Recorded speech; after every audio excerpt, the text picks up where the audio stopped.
Hello चलतु आज आम गोटे केन्द्रापड़ा प्रसिद्ध रसावली प्रस्तुत करवा। आपण भी घरे ट्राए करंतु।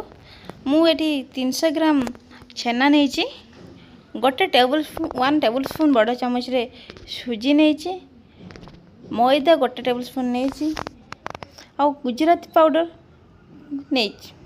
आपण चीनी भी नहीं पारे, मोर चीनी नहीं ना।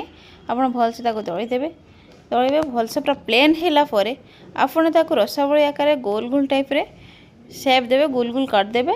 तारे चेपा चपटा चपटा कर देगी आपण ताको शेप देवे। रसावली आपण जीआई टैग भी पाई केन्द्रापड़ा रे।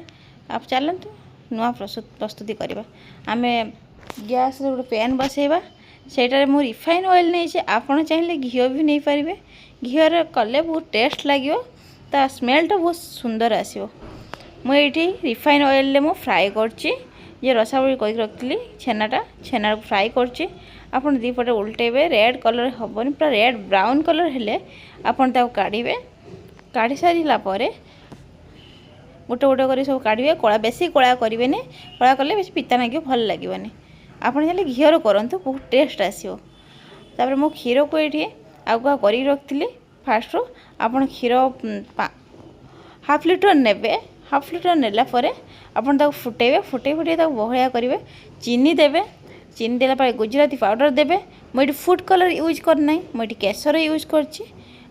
केसर आपणकर कलर आसो, फूड कलर यूज करेंगे ना, केसर यूज करेंगे, बहुत सुंदर कलर आसो। आ मो चीनी नहीं, चीनी मुझे कम नहीं। आपण मीठा अनुजाई, आपणकर टेस्ट अनुजाई आप चीनी ने, भल टेस्ट आसो। आ जो छाणी के रखी थी आम छेना को, से छेना को आम से क्षीर रे ताको फुटेवा। फुटेला परे आपणकर बहुत सॉफ्ट हो फुली हो तैयारी हो रसावली। आप गोटे ताटिया को सर्व करदे, से ड्राई फ्रुट्स पकेबे। आप घर तैयारी करंतु।